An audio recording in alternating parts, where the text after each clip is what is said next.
Hello, hello. We are already running a little bit late, so I invite everyone, please, to take your seats, and we can start with the next session. So we will be, in this first afternoon session, we will be exploring a bit more the molecular insights, get more molecular insights into VHL disease, particularly genomic data, I assume, with a little bit of mouse modeling also as the selected abstract. And so that's it. It's a very exciting session that we have ahead of us. So I invite the first speaker, please, who is Tom Mitchell from the UK. And he will tell us about genetic profiles of kidney cysts and renal cell carcinoma, but also, sorry, I'm reading the wrong title. He will talk about somatic mutations, but also of the influence of the tumor microenvironment, right, on VHL tumors. Please, the podium is yours. Okay, perfect. Thank you very much for inviting me to give this talk today to the organisers of the VHL Alliance. For those of you that don't know me, my name's Tom Mitchell. I'm an academic urologist based in the Early Cancer Institute in Cambridge. And it's a real honour to be here. We've heard such a diverse and influential talk so far, so it's lovely to be part of that. I thought it would be useful again to frame the narrative and the inspiration really behind much of our work, and I use this through the example shown here, which is a 30-year-old male patient who's already had a prior left radical nephrectomy for clear cell RCCs, and in his remaining kidney, as you'll see quite clearly on the CT scan, there are multiple cysts and tumours present, so clearly his life's going to be beset by multiple interventions over time. And we really need, therefore, to find ways to try and prevent the disease from forming in the first place, to be able to control it better, but also to be able to predict. Perfect, but also be able to predict how these tumours are going to behave in the future. And so as a surgeon, we often watch these patients who are under surveillance, and we tend to watch until a 3 centimetre size threshold is reached, and that's because, based on lots of prior epidemiological data, tumours 3 centimetres or less seldom tend to be metastatic. The risk is about 1%, but over time that risk goes up quickly. And it allows us to stratify, and for those tumours that are likely to become problematic in the future, they're going to be uncovered. And the problem with this is that growth of these tumours is highly variable. And I quote here the DISARM registry, which, although is not just for clear cell RCCs, it's for a myriad of kidney tumours. A third of these tumours showed no growth or shrinkage over time, whereas approximately 1/6 of those had really quite uncomfortable growth or quick growth at about half a centimetre a year. And I've been interested in looking at, specifically working out what the factors are in these tumours that may constrain or facilitate growth. And earlier on this morning, we saw some lovely videos of the surgical resection of the tumour, and as surgeons we get a lot of benefit from being able to handle the tumour, but also to give us a certain amount of confidence that we can dissect underneath the tumour and not be cutting through areas of tumour that's penetrated deeper into the tissue. And the reason why we can do that is there's a pseudo-capsule around these tumours, and we feel this may be one part of the reason why growth may be constrained. And if we look at the tumours under the microscope with a nice section through this tumour normal interface, what you see is a beautiful picture of your normal renal tubules at one side, and then frequently see this dense infiltration predominantly of lymphocytes through to the fibromuscular stroma before you come in and see typical, in this case, low-grade clear cell RCC cells themselves. And so we sought to understand the processes going on at this borderline of the tumours in much more detail by employing a multi-omic, multi-regional approach, by taking biopsies from different regions, but also including the tumor normal interface, normal kidney, fat, and so on.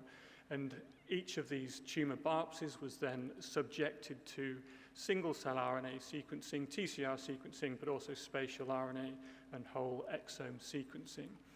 And if you look at the results of all this, you get a broad picture of all of the different cell types you might see in these important anatomical locations that can be finely annotated in terms of what they do. And it's when you start to compare where these cell types lie and how they're interacting with each other, you start to understand the biology better. But of course, the first challenge was trying to work out exactly what the different cells were doing, and the biggest challenge behind this was actually being able to categorize the clear cell RCC cells themselves, because if you've ever performed single cell RNA sequencing, you see huge amounts of batch effect that depend on exactly how these cells have been treated, exactly what the microenvironment is like from patient to patient. We managed to derive some pretty robust meta-programs to allow us to categorize these cells, and I'm going to concentrate on the two highlighted here. So this is the similarity to the proximal tubule. Now, the proximal tubule is a cell of origin that we've talked about earlier today for ccRCC, and therefore a similar profile, you'd imagine, confers a better prognosis, whereas the pro-invasive, pro-metastatic EMT profile, you'd expect to have a worse prognosis, which again, we're able to recapitulate looking at large-scale cohorts. If we then try and look and see where these different cell types are preferentially located, you remember we had these bulk biopsies from different parts of the tumor, and you can calculate the observed to expected ratio, and we see by far and away the most enriched cell type at the interface with the pro-invasive, pro-growth EMT phenotype, whereas the proximal tubular-like type was very much depleted at that interface. And as I said at the start, we did some spatial transcriptomics from all of these patients, and this is an example slide of that here. On the bottom left, we've got normal kidney, the top right, normal tumor core, and in the middle, you've got the interface, and quite clearly, this EMT phenotype is very much enriched at the interface, whereas for the proximal tubular-like cells, they're enriched further towards the core. And of course, the next question is what possibly could be driving this aggressive phenotype, and our first thoughts were that there might have been some sort of aggressive mutation present in these clones there, but we performed laser capture microdissection, whole exome sequencing, and these cells, the genomes of these cells were no different from elsewhere in the tumor. And so we looked to all of the cells of the microenvironment to see what differences also existed at the interface. And the most heterogeneous, or the next most heterogeneous cell type was myeloid cells, and in particular tumor-associated macrophages, and we saw those one specific type of TAMs that were very much enriched at the tumor normal interface, and these were defined by AREG and IL-1 beta expression, as shown in the dot plots here. And we wondered, therefore, whether the ligands expressed by all of these macrophages might have the ability to cause this pro-metastatic EMT type. And so there's plenty of computational methods that one might use to look at this. This is called NicheNet, where essentially you can plug in all the ligands expressed by one cell type and look at downstream gene pathways in another cell type to see whether one could influence the other. And by far and away the most influential in this model was IL-1 beta in promoting EMT in these cells. And so we next wanted to look specifically again at our spatial data to see whether these cell types are co-located. This is a different section from normal kidney through to tumor core. Again, we can map the PT cells, the pro-invasive EMT cells, and also, in this case, loop of Henle cells. And we see these IL-1 beta expressing macrophage very much co-localized with the EMT tumor cells. And in fact, in all of our sections, we had some sections of tumor core. We also saw pockets of EMT high tumor cells, again co-localizing with these IL-1 beta cells. And so we next wondered if there was any clinical evidence that one might use IL-1 beta to prevent tumor growth, and this is where we look back to the CANTOS trials. So for those of you who haven't heard of this trial, the aim was to use IL-1 beta inhibition to prevent cardiovascular events, so heart attacks and strokes in an at-risk population.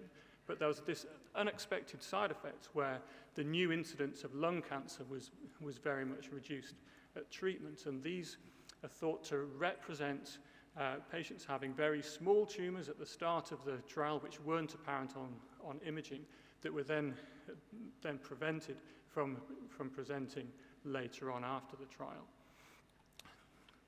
And after this has been much more mechanistic detail on the role of IL-1 beta macrophages, first in pancreatic cancer, where they've been found at the very early stages of tumor formation, where if you can suppress those, you stop tumor growth, and then secondary in lung cancer in non-smokers, where it's pollution that causes inflammation via the IL-1 beta axis, which causes these precancerous lesions to grow. And that's where I want to introduce this finding showed in this paper, that pollution doesn't cause the mutations that drive lung cancers in this case. And if we look at the epidemiology of clear cell RCC, so this isn't necessarily VHL disease, but in the sporadic form, all of the major risk factors being germline, genetics, obesity, or smoking, none of those are mutagenic. So a single cell on its way to causing a cancer will have an equal risk of gaining the next stepwise mutation on the path to causing cancer. And it's likely that innate immunity, like I've shown before, is playing a central role in this. And the risk factors, the only way these risk factors can act is by increasing the fitness of the somatic event that's present in one cell. And to put it very simplistically, in a VHL kidney, for instance, after your first hit, say 3P loss, and you've already got the VHL mutation, there'll be a baseline growth rate, but if you increase any other patient-specific risk factors, then that growth rate will be elevated. You'll have a higher population of cells, you're more likely to go on to have the subsequent hit. Based on this, we've become very interested in tumor growth over time, and we're putting together a large cohort of patients who we've got multi-regional fresh frozen tissue, but also longitudinal scans, so we can start to tie together this interplay between what mutations are present and what risk factors are present, to try and work out exactly how these factors increase growth. And I've just got a small amount of pilot data from this study, where we see that those tumors with clonal VHL events, so 3P loss and VHL mutation, they grow the slowest. That's by 1 to 2 millimeters per year, so typical growth rates of a small renal mass, whereas if you add in second hits, say a second hit in PBRM1, those tumors grow significantly faster, and then if you add on things like BAP1 mutations, then we see really very, very high growth rates. If we look at the data another way, by computing tumor size with growth rates, you see that actually these renal masses on the left, in this case it's a 4 centimeter threshold that we might call small renal masses or indolent. Actually, some of these are growing at exceptionally fast rates. And so we need to be very careful with these patients, actually, that we do not miss the therapeutic window. If we leave it too late, then metastatic spread could occur prior to treatment.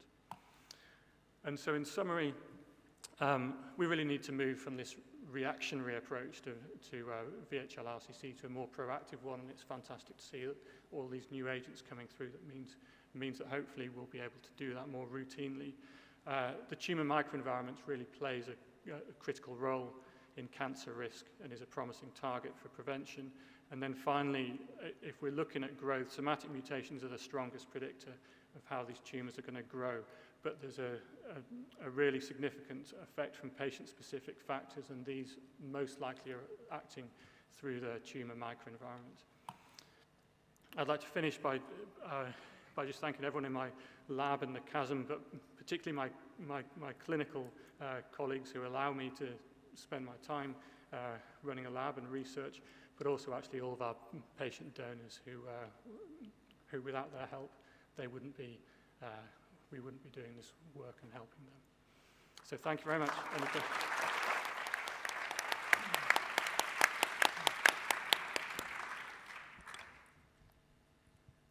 Thank you very much. Are there questions, Umberto? Strong presentation, and I think that your focus also to patient characteristics is probably the future, also from a clinical point of view.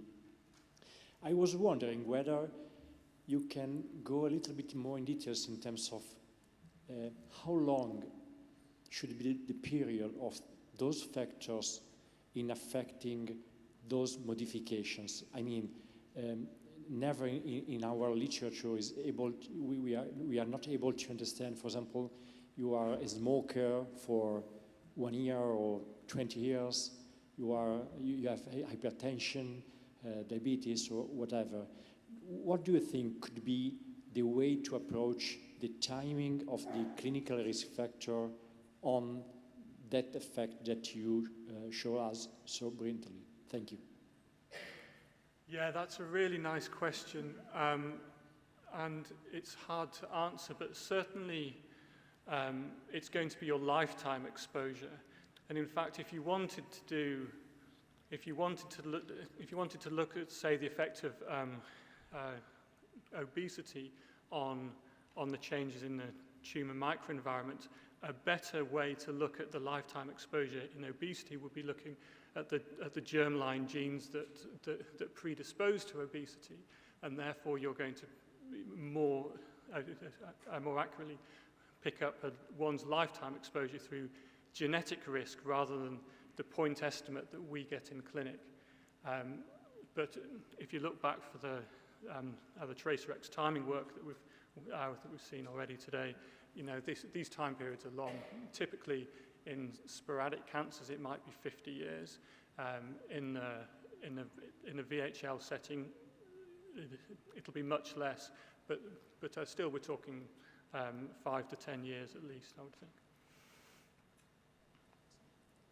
Okay, thanks, Tom. That was a really great talk. And I was wondering what your thoughts are about, like, the practicalities of thinking about this kind of a molecularly guided prevention to interfere with the microenvironmental thing. So IL-1 beta would be a candidate, but how do you think we should develop biomarkers and things like that to target that to the right population? And do you think that would build on some kind of a genomic analysis of the tumors or predictive markers?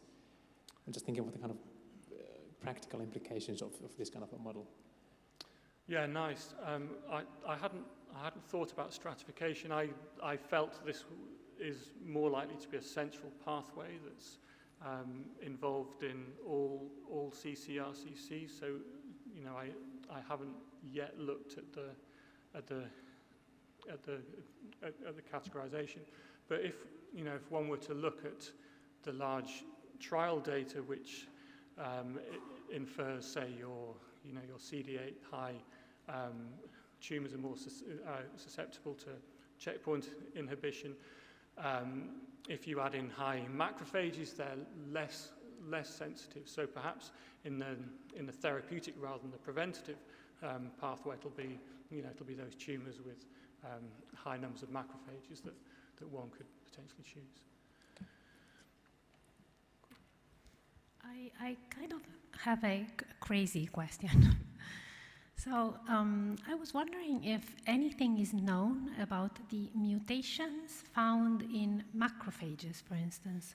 So, you know, going along the lines of what we're learning based on what we heard this morning, but also in other cancers and in other normal tissues where we have, increasing knowledge about mutations being present. And especially in a condition such as this one where you have an inflammatory, right, macrophage component, which presumably in some cases is there chronically. Yes.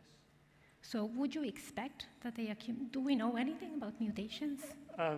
So in fact, I have looked into this, and it's an interesting question in that these macrophage populations would have been there for a long time because the tumor's been there for a long time, and therefore you'd expect selective pressures to be there in the same way that we see selective pressures in the primary tumor.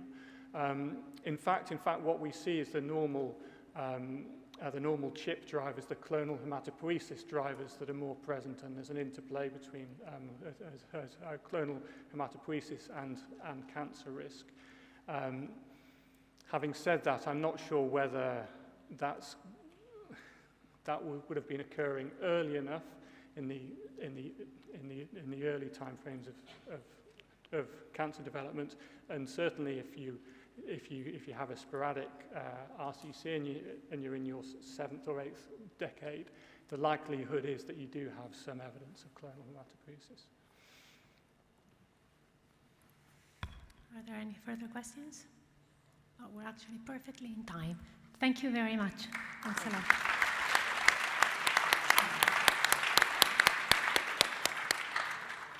And sorry that I forgot to introduce you properly. So our next speaker is Aline Brau, and she is from the Urological Research Institute here in Milan, in this institution actually. She's a PhD, molecular biologist, and she will tell us a little bit more about the data that we are accumulating on mapping the transcriptome and genetic mutations of different lesions in VHL patients, in the kidney, of course, still focusing on the kidney. Thank you, Rosa. So, first of all, I would like to thank VHL Alliance for, can you hear me? So, first of all, I would like to thank the VHL Alliance for giving me this opportunity to present our study of the intra- and intertumor heterogeneity in clear cell renal cell carcinomas in von Hippel-Lindau disease. So indeed, one major obstacle for the clinical management for clear cell renal cell carcinoma or ccRCC in VHL disease is the heterogeneity, because it occurs at different level. It occurs for the prognosis among patients and also within the same family, for the natural history of each single tumor that can be seen during the surveillance with imaging, and also for the histology after surgical removal. So even if they are all ccRCC, they have different grade and stages, but also for the response to systemic therapies. And because systemic therapies are entering the clinics for controlling the tumor growth, it's become more and more important to understand the interpatient, intertumor, and intratumor heterogeneity. So, for example, for belzutifan, which is a HIF2 alpha inhibitor, approved by FDA for VHL-ccRCC, which not requiring immediate surgery, there was a study showing that on the 61 VHL patients, where the analysis was done on the measure of the average of the MRI estimated tumor volume, half of the patient had objective response. So we wondered why 50% of these patients are not responding as well as the other ones, and in responding patients, are all tumors responding the same way. So our hypothesis is that because we know that in VHL disease, the ccRCC are clonally dependent, we assume that there are different somatic mutations that can induce differences at the level of tumor microenvironment, cell signaling, metabolism, and tumor histology, and that can influence the response to systemic agent. So our objective is to establish new tools to overtake this heterogeneity and for guiding clinical management in VHL ccRCC patients. So we have done a study. We are doing ongoing study funded by the European Union, and we are enrolling 3 VHL patients with at least 3 ccRCC per patient. We are taking 4 biopsies per tumor, and so we are analyzing 36 geographically predetermined areas. So it consists in first doing multiparametric pre-surgery MRI. Then after the surgery, we take out the different tumors, and we orientate the tumor in the way that we can correlate the data with the tumor and the imaging. And then we separate the tumor in 4 quadrants, and in each quadrant we take biopsies. So 1 biopsy is fixed for histology and immunohistochemistry. 1 biopsy is snap frozen, and we simultaneously isolate DNA and RNA for whole genome sequencing and RNA sequencing. And 1 biopsy is used fresh for single-cell RNA sequencing.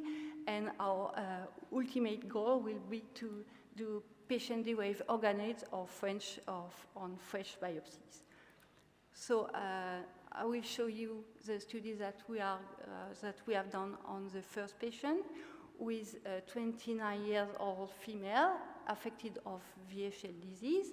So here is the axis MRI for low view, and you see here the different tumors, so 3 tumors that are here with the imaging.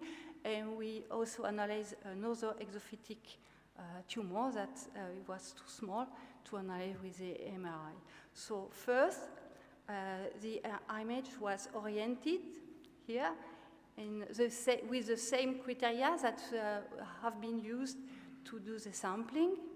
And after we have divided in quadrants using the same color codes, so that you see here, using the same color codes that have been used with the pathologist to take the different biopsies. And in this way, it has been done with the images interlesion analysis and also intralesion analysis for each tumor. So here is the images for MRI for different features. So you have here the 3 tumors analyzed for T2, which allowed us to outline the different tumors. T1 angio, which is the time when accumulates the liquid of contrast. So it corresponds to the vascular, it displays the vascularization. And ADC for apparent diffusion coefficient. So it's a calculation of the possibility of the molecules of water to freely move. So the more ADC is high, and the lower is the cellularity, and the higher is the fluidity. So, and you see here always the color code of the different quadrants. So first, for the intralesion analysis, we measure these different criteria. Here in this diagram, you have the number of voxels for each intensity here on the x-axis. And you see that there was heterogeneity for the T1 angio, for the vascularization for the tumor L1 and L1, but not for L3. And there was heterogeneity for the ADC, so the cellularity or density, for L1, but not for L1 and L3, so the other tumors. For the interlesion analysis, we saw that there was a lower T1 angio for and higher ADC for L1 in comparison to L1 and L3, meaning that there was lower vascularization and lower cellularity for this lesion. So the imaging characteristics of these 3 lesions in this patient with VHL syndrome suggests the presence of both intra and interlesion heterogeneity. So when we did the histological analysis of the different tumors, so these 3 which have been analyzed for MRI and the exophytic one, so they were the ones analyzed for MRI were from 1, 2 until 1.7 centimeters. Exophytic one was 0.5 centimeters. So we took 4 biopsies for the 3 first, and we could only take 1 of the exophytic ones. And the pathological analysis revealed that they were all P2 and A. And when we checked all the different areas, quadrants, they were all CC, LCC, and they were all of grade 2. So there was a homogeneity at the level of the histology, the grade, and the stage in the different tumor regions. And when we checked also, not only with surgical pieces, but also for the biopsies in order to validate the technique, we saw that there was a good complementary, good correspondence between the biopsy and surgical pieces, that the percentage of tumor cells were really similar between the biopsy and the surgical pieces, yes, you see here, here, and here. And also that we also found that there was a low number of tumor cells in the wall L1 tumor that were corresponding to what was seen with the MRI analysis. So we also found that with the biopsies, all the analysis with the biopsies were that all were ccRCC and grade 2. So meaning that there was also a good correlation of the histology, the grade, and the stage between the biopsies and the surgical pieces. So then we tried to do single-cell RNA sequencing analysis on a peritumoral piece, and also 12 biopsies that was carried out. With these 12 biopsies, we analyzed only 5 with RNA sequencing, that we could go on the RNA sequencing. We obtained 9,452 cells after the filter qualities, and we obtained that we had the main of the cells which were coming from the piece, so the peritumoral piece, and one from the biopsies. Even if we got one cluster with CA9 expressing cells, and these clusters was corresponding to the cells with a loss of 3P. So in the integration analysis, most of the cells came from the peritumor piece, and so there were technical issues to establish single-cell sequences from biopsies. So we are planning now to do spatial transcriptomics or to do a single nucleus coming from the FFPA. So when we looked at the whole genome sequencing, so it's what we saw this morning. We couldn't see any mutations in the canonical CCR drivers in any of the regions analyzed in the different tumors, and we only see KIT1 mutation in KIT1 and CDC73 in 2 biopsies. And when we checked for the CNV, we saw that these ones are representative of all the different quadrants for each tumors. We see the same. So there was 3 pillars in all the different biopsies of the different tumors, and except for the 5q gain in one of the tumors, we didn't see any additional gain or loss of chromosome. And when we checked for the point of break of the chromosome 3, we saw that they were all different in the different tumors, meaning that all these tumors are clonally independent. And when we looked at the different mutation signature, we saw the different cosmic signatures corresponding to the SSB quarant 40B and 40A, so the ccRCC specific, and also the SSBS5 and 1 corresponding to the clock-like mutation mechanism, and also SBS4, which corresponds to tobacco smoking, even if this patient is not smoking. And when we check how this distribution of these different signatures, we saw that this signature activity is conserved across tumors. We didn't see any big differences.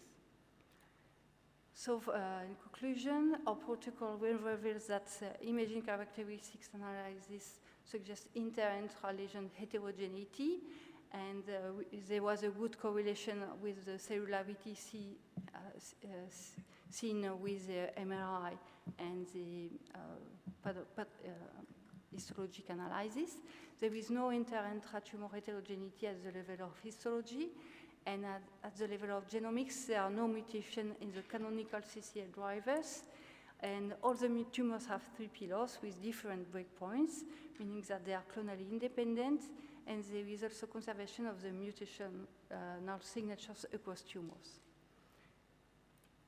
So I would like to thank Professor Andrea Salonia, who gave me the opportunity to work on the VHL disease, Umberto Capitano, who is the PI of this study, and Dr. Alessandro Larcher, who is the head of the VHL program, Francesca Correa, who is the PhD student working with me, and all our collaborators working on this study, and also the patient, and you for your attention. Thank you.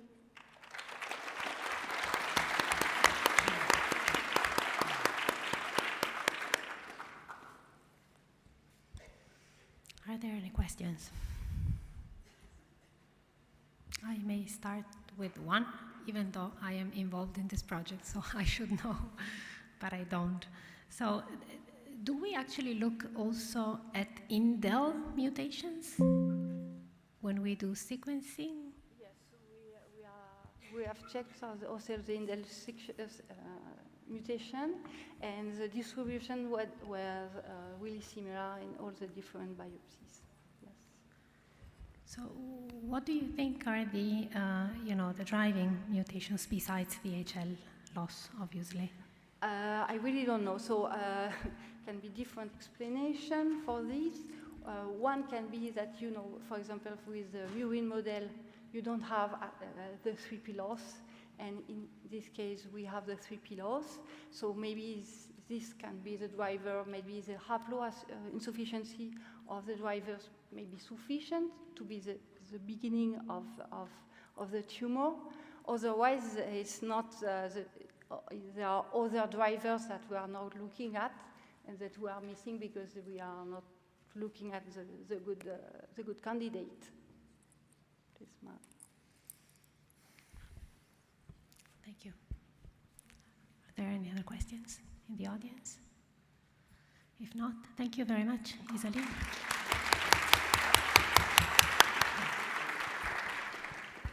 So we continue. I think the microphone on. Can everyone hear me? No? Okay, let's try again. Great. So we continue with the third presentation of this session. It's a real pleasure to introduce Samra Taralic to present to us. She is a clinician scientist, so she works clinically at the Royal Marsden Hospital and scientifically at the Francis Crick Institute. I think anyone who studied clear cell renal cell carcinoma will certainly know of her work and her name. She's famous for having driven a lot of the TRACERx studies and studying T cells in human tumors. So it's a real pleasure to have you here, Samra, and we look forward to hearing about clonal evolution in VHL disease. Thank you so much. That's such a kind introduction, and thank you very much for inviting me. It's amazing to have this concentrated meeting looking at VHL. I've really enjoyed all the talks. So I'm a medical oncologist. I see patients with kidney cancer, and our lab is really focused on studying cancer evolution in many different contexts. But arguably, clear cell renal cell carcinoma is the best model to understand clonal evolution more broadly.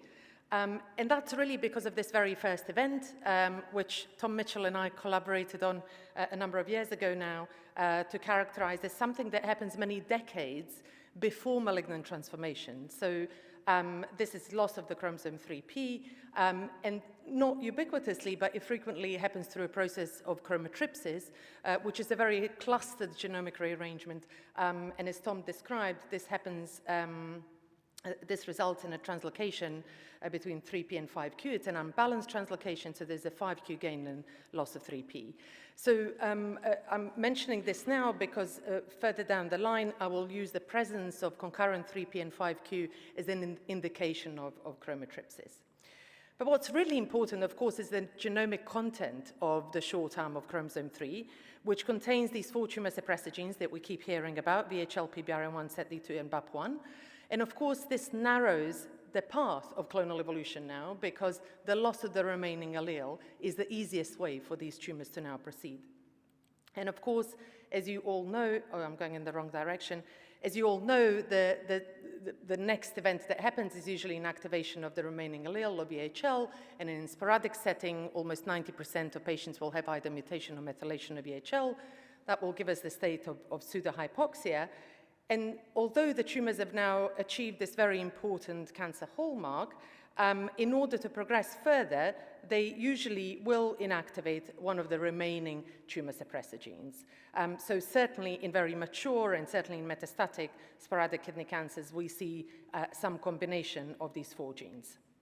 So we've got these very stereotyped, very narrow genetics, and yet all of us who sit in the clinic and see these patients know that there's huge clinical diversity in terms of the behavior. So how do we reconcile these two things? And that's really, that was the question that we set to answer many years ago in the context of the TracerX renal program.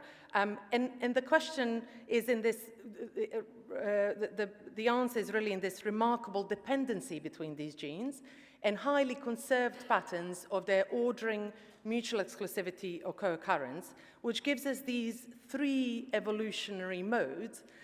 One which is very linear, where we only see VHL in 3p loss. Another which is more Darwinian. What I mean by this is that evolution is very slow, but over time it picks up. There is lots of subclonal diversification. This is driven through PBRN1, and then subsequently there is a number of downstream trajectories. And then lastly, we have these born to be bad tumors. So this is supercharged evolution. The tumors acquire many different driver events early on, fixed high levels of aneuploidy through generation of chromosomal instability. And these are the patients that we really worry about in clinic. They present with showers of metastases. So now that we've established this, the sort of more philosophical question, if you like, if you have only a narrow set of these evolutionary solutions for tumors that are starting out, to what point is this predetermined in every patient? And this is really a broader question in the context, sorry, I seem to be going in the wrong direction all the time, it's my age, in evolutionary biology, and we are quite inspired by this Goldian view in evolutionary biology, which is the concept of replaying the tape of life. And of course, this experiment can't be done, but if you did replay the history, or the evolution of species, and you let it play out again, if it was entirely deterministic with these evolutionary replicates, you would always get the same outcome, so you would always get Homo sapiens, for example. But if there are contingencies along the way that prevent the same outcome from occurring, you would be arriving at a set of different solutions, but they would be different each time. So inspired by this, we turned to VHL-related ccRCC as a concept of repeated evolution in a lifetime. And above here, I'm just repeating the sort of canonical trajectory we see in the sporadic context. And of course, what happens in the context of VHL disease is that every proximal tubule cell is at risk, because once they start picking up that 3p loss, which we know begins to occur around adolescence, every single one of these cells might receive a second hit, and if it escapes drift, if it manages to fix, then you're going to get clonal evolution. And this, very simply put, is the reason why patients have got such a high burden of both tumors, but also cysts and mixed tumors. And so from the point of view of understanding these repeat clonal evolution experiments, this is really an intrinsically controlled test of cancer evolution because we fix the host genetics and we fix the tumor microenvironment to a degree if we assume that all these tumors are sharing a niche rather than having individual niches. There is a related question that can also be answered in the context of VHL disease, which is how does the cell of origin in the tissue context constrain clonal evolution if you fix that very first event?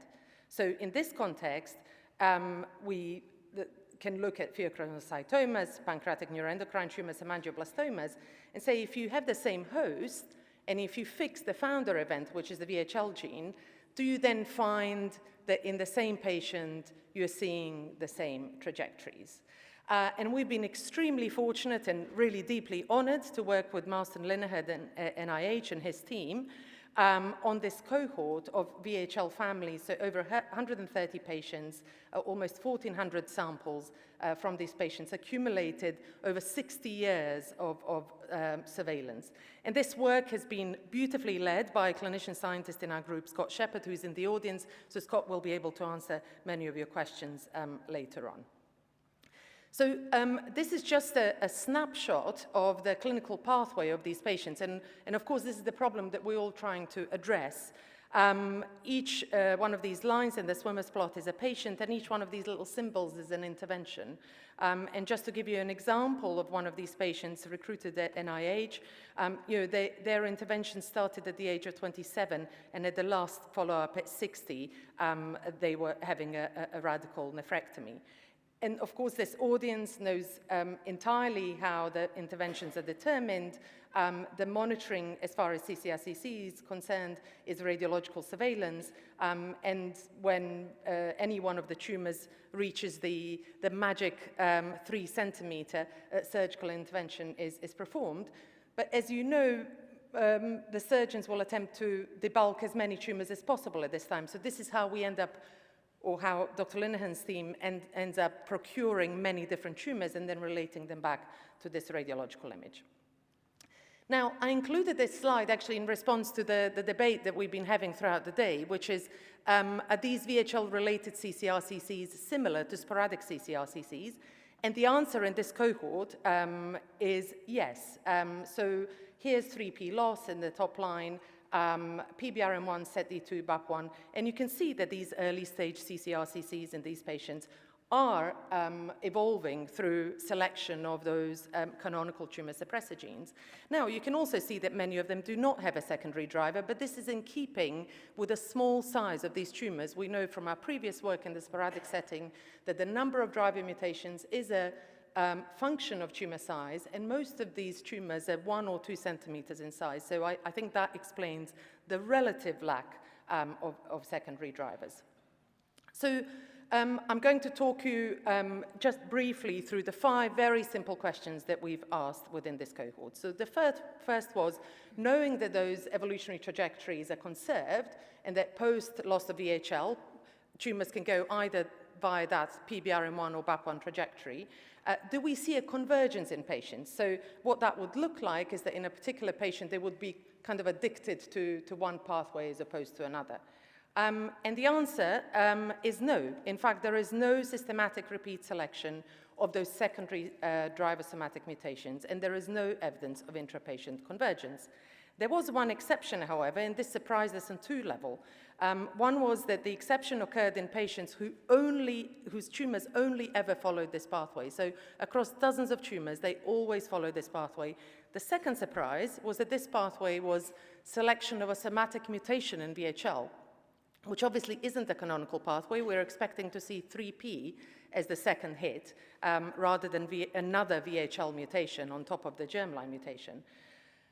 However, we were able to rationalize why this was happening because we saw this pathway enriched in patients with germline co-deletion of BRIC1. So as you know, a proportion of patients with VHL disease have whole deletion of VHL, and some of them will have a deletion of the neighboring gene, which in this case is BRIC1. And there is preclinical data that shows that completely BRIC1 deficient cells can't form tumors, suggesting that if you deleted both copies of BRIC1, you could not proceed with tumor formation. And essentially, that's what seems to be happening here. So this is the canonical trajectory. You lose 3p in this background of VHL and BRIC1 co-deletion. If you lose 3p, you lose 2 copies of BRIC1, and this is a non-viable cell, essentially. So the only way for tumorigenesis to proceed here is to inactivate the second copy of VHL through somatic mutation or methylation. And when we went back to the entire cohort, we did see some of these gaps in other places. So this is in patients who don't have a BRIC co-deletion, who also don't seem to have 3p loss. And when we look at these patients, some of them have no second hit at all. Some of them also have second hit through VHL mutation. We don't know what the exact constraint is here that's negatively selecting, that's selecting against 3p loss. But we also see these as evolutionary dead ends, essentially because they haven't lost 3p. They're not inactivating any of those other tumor suppressor genes, which are so important for driving cancer evolution forward. They have low levels of chromosomal instability. They have small tumor diameter. So we really see this profound relationship between the clonal evolutionary pattern and the phenotype.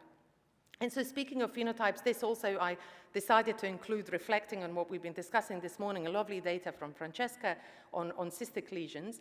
And of course, we're all wondering whether these phenotypes are continuous. And those of you who know this disease much better than me tell me that some of these cysts always remain as cysts and others become mixed and become solid over time.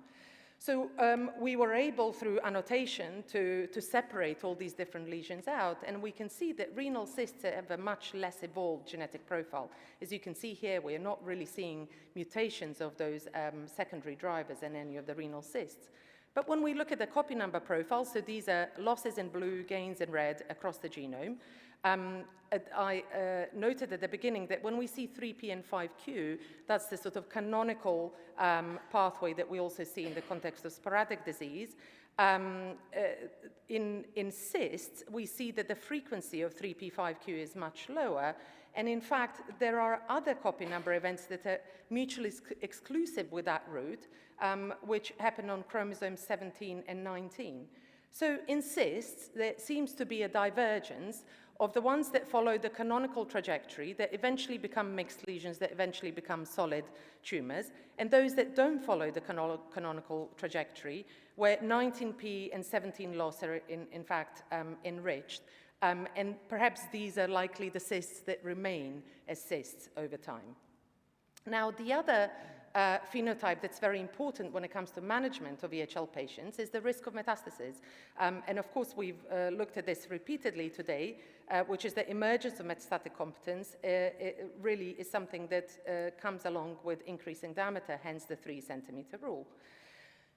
And we had a hypothesis because of our work in the context of sporadic ccRCC, where we know that metastasis-competent clones from the primary tumor site have got a very specific genetic profile. They have high levels of aneuploidy, and they specifically have fixed events such as chromosome 9p loss and chromosome 14q loss. And it was very pleasing in the work led by Giovanni Genesi, who's also in the audience, that we see the same convergence on the 9p loss in genetic models. So the question is aneuploidy the bottleneck for emergence of metastases, and is the reason why we don't see them below 3 centimeters, because that's the population size at which you begin to fix aneuploidy. So first of all, the level of aneuploidy is related to increasing tumor diameter. But when we look, this is in the VHL cohort now, specifically for loss of 9p, we do see it even in very, very small tumors that are just a few millimeters in size. And this tells us that the genetic event alone is not sufficient to do this. So why are these tumors not metastasizing when they've become metastatically competent relative to this genetic profile? Well, more recently, we've been looking at the phenotypic features of these metastasizing clones, and they do have features of heightened proliferation, also immune evasion through suppression of cGAS-STING pathway, and in the large sporadic tumors, we find them in the center of the tumor in large areas of necrosis. And this isn't something that's typical of that early stage RCC tumor that we see in VHL disease. And perhaps to illustrate this with a patient case, As was noted by Francesca and others this morning, most of the lesions that we see are completely clonally independent. However, with some patients where Dr. Linehan's team have acquired lesions across time and across space, we've found that they are clonally related, and essentially they present these persistent clones. So these are recurring clones. So in this particular patient, you can see this is 3 centimeters, partial nephrectomy. There was a tumor nearby, later on less than 3 centimeters resected. Then a contralateral tumor resected and metastasis in spite of this tumor being much smaller than 3 centimeters. And when we look at the molecular profile, actually what this really represents is a selection of this 9p lost clone at the primary tumor site here, which then recurs. It's by now caused this clonal sweep. It's entirely competent in terms of metastasis. And it seeds the contralateral kidney, and then it seeds metastasis. So when we go back at the entire cohort and we look at the presence of these persistent clones, we see that they drive faster tumor growth and they correlate with metastasis risk. So we heard from Alessandro this morning about the patients that do present with metastasis sub 3 centimeters, and this might be a representative of these recurring clones. So I think I've actually run out of time, haven't I? So let me just go to the end and thank everyone who's been involved in this. So of course, Dr. Linehan and his team, everyone in our lab, and as I said, Scott Shepherd is the person who's led on this, and the rest of our team, but most of all, patients and families who facilitate this work. Thank you.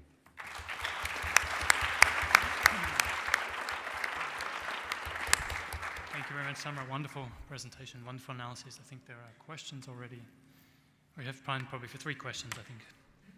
Yeah. Thanks a lot. I mean, I think this data maybe deserve another Congress, which is devoted only to that. So this is really a dream.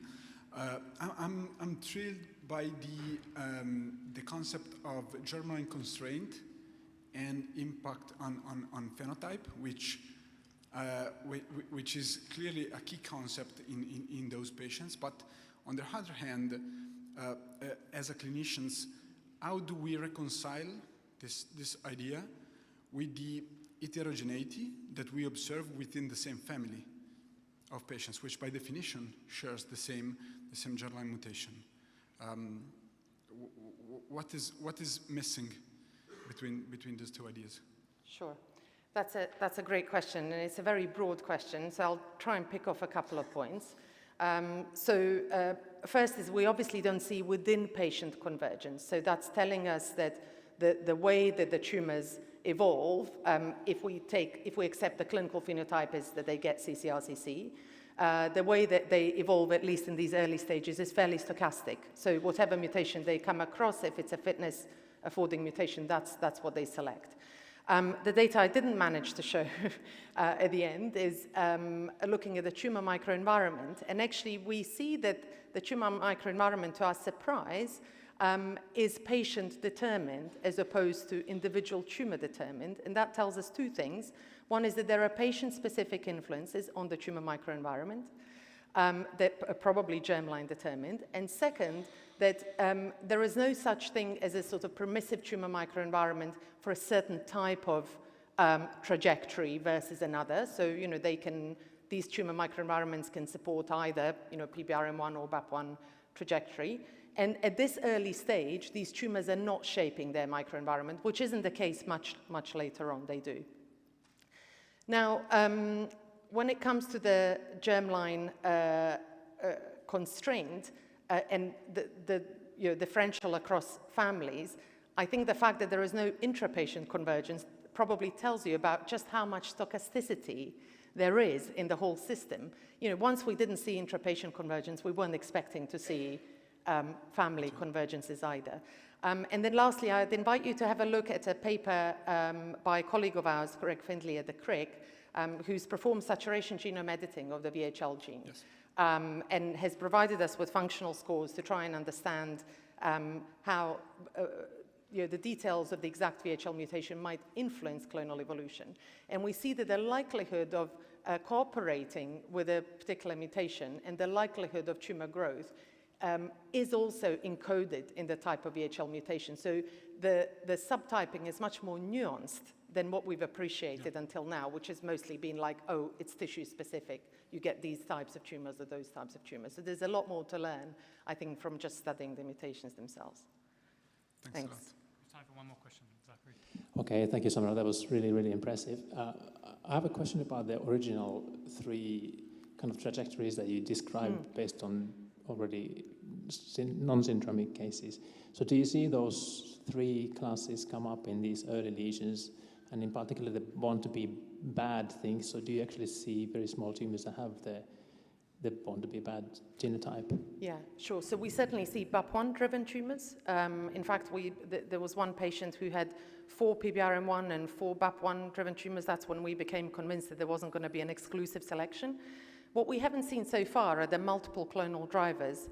And that makes us think that perhaps the order of events for that particular trajectory in the sporadic setting bypasses VHL initially, so that you get 3P loss, you then get PBRM1 and BAP1 in the same cell, which has a fitness disadvantage.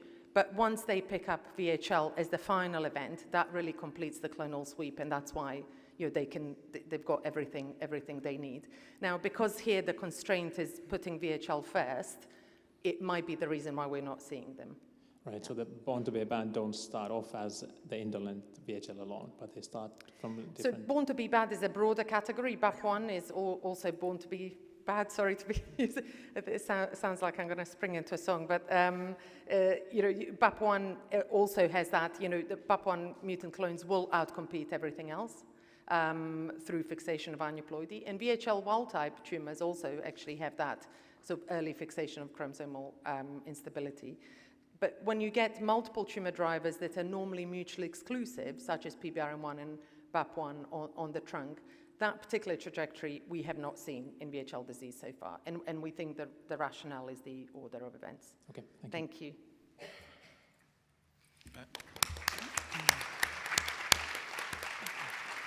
So we move on to the final presentation, Francesca Como, who is someone who I didn't have to look up her CV because I see her about 300 days of a year in the laboratory. She's a PhD student in my group.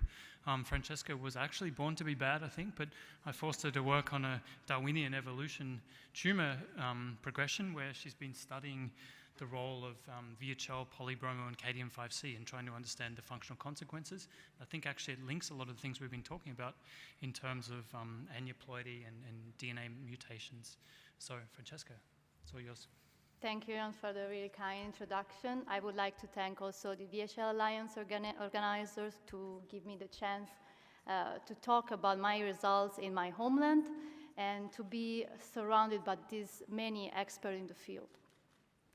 Today I'm going to talk about 3 tumor suppressors that you might know: ccRCC, VHL, Cadmium-5C, and PBR1.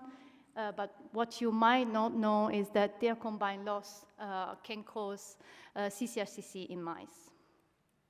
As you might know, clear cell renal cell carcinoma is the most common kidney cancer. It is the 6th most common cancer in male, and the 10th most common cancer in female. It occurs twice as frequently in men than in women. It can have a sporadic origin, but it can also be a consequence of the familiar VHL disease. In either case, the triggering event of the tumor process is the biallelic inactivation of VHL. ccRCC exhibit a really wide spectrum of mutations, also in genes involved in epigenetic regulation. Among these, Cadmium-5C is the one with the most striking mutation rate difference between men and women. As you can see, it's much higher mutated in men than in women. And this might be explained by the location of Cadmium-5C in the genome and its tumor suppressor role in ccRCC. Cadmium-5C is indeed locating on chromosome X, but it escaped the X inactivation, meaning that female cells have two active copy of Cadmium-5C, while male cells only have one copy of Cadmium-5C. But it's intriguing to notice that on the Y chromosome, male cells also present Cadmium-5D, which is an homologue of Cadmium-5C. The two proteins share indeed 86% of amino acid identity, beside the biochemical function of demethylazing the lysine 4 of histone 3. As many genes located on chromosome X, Cadmium-5C is also really important for cell functioning, leading to the idea that male cells might compensate the only copy of Cadmium-5C with the presence of Cadmium-5D that works as a sort of second surrogate allele of Cadmium-5C. In the context of ccRCC, then, male cells are less protected from the loss of function of Cadmium-5C, and they are left with Cadmium-5D compensating for the loss of Cadmium-5C. In this context, it's intriguing to mention that 40% of male ccRCC demonstrate the loss of Y chromosome, leading to the loss of Cadmium-5D too. When we look at frequency of Cadmium-5C mutation, we notice that it's often mutated with polybromo and VHL. And the single sampling of the sampling of the single biopsies of primary ccRCC didn't identify many clones carrying Cadmium-5C mutation, but sampling multiple regions of primary tumor identify intratumoral clones with Cadmium-5C mutated alone with VHL loss or mutated in combination with VHL loss and PBR1. And this multi-region sampling was also performed in metastasis, and you could also see that this mutational status of Cadmium-5C is maintained also in metastasis. We then aim to mimic the mutational status of Cadmium-5C in cohorts of female and male transgenic mice carrying Cre-LoxP system. It resulted with the loss of Cadmium-5C alone or in combination with VHL loss and PBR1.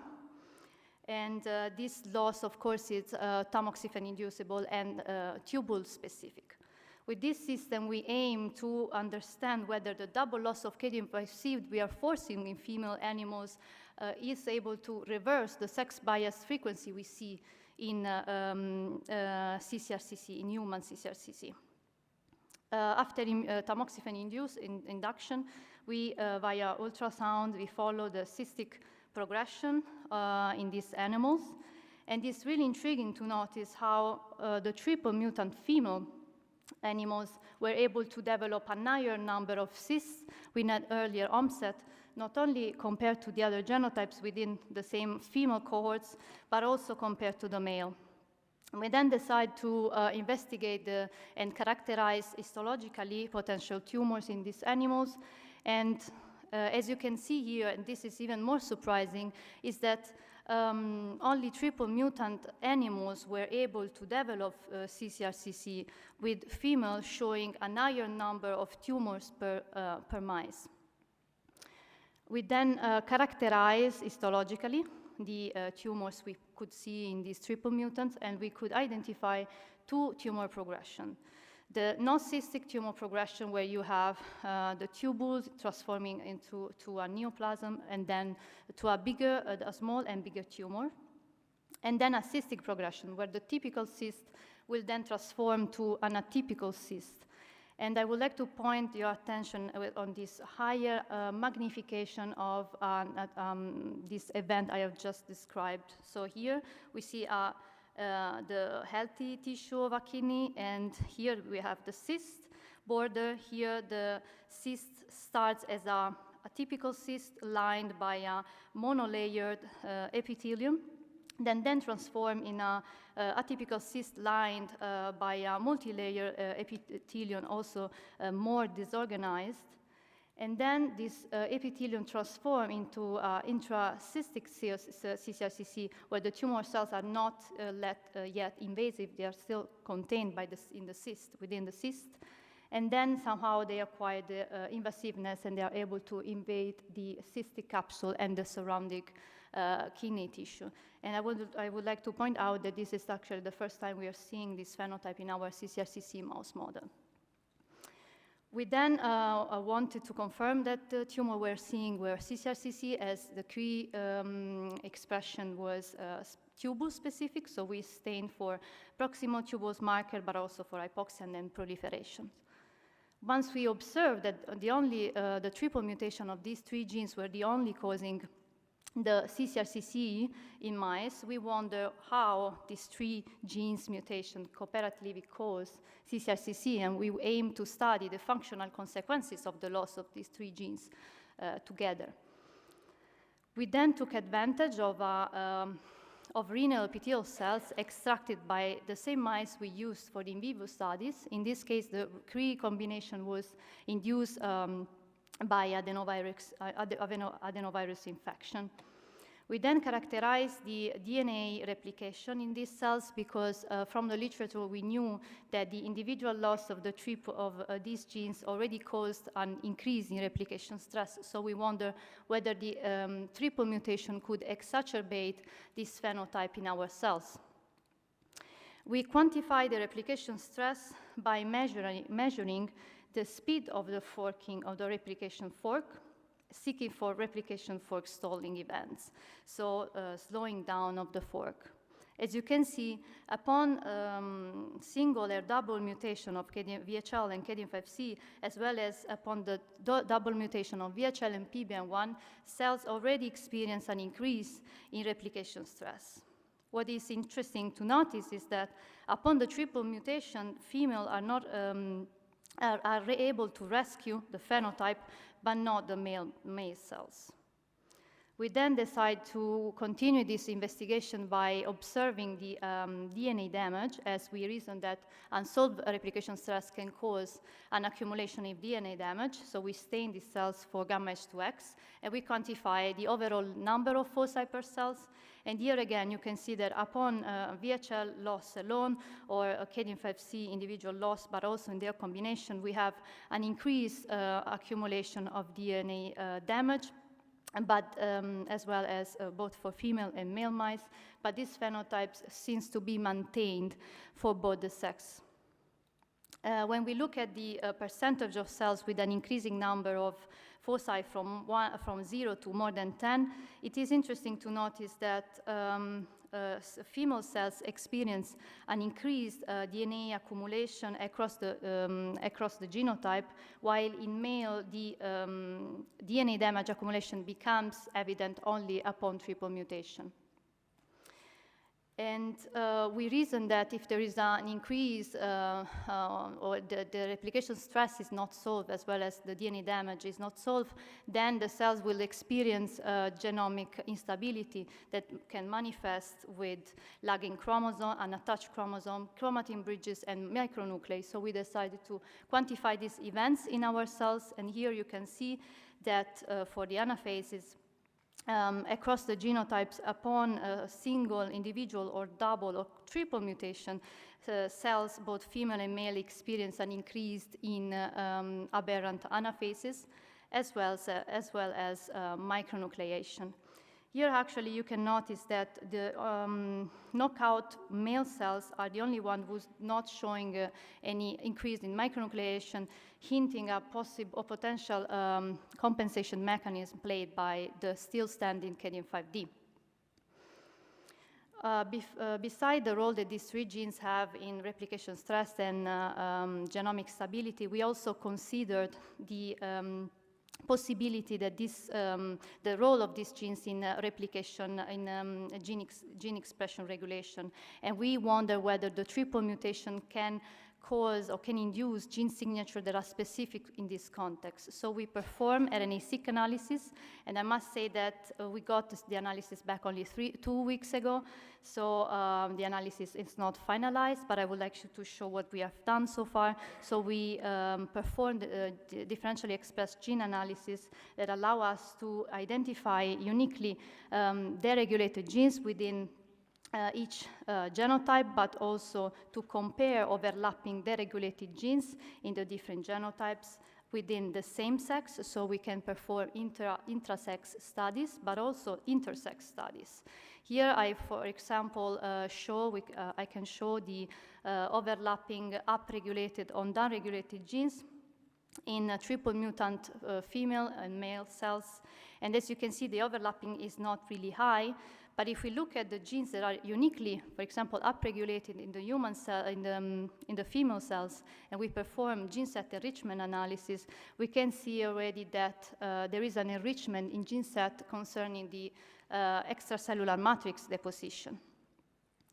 But for now, I would like to stop here to remind what this project brought to life so far.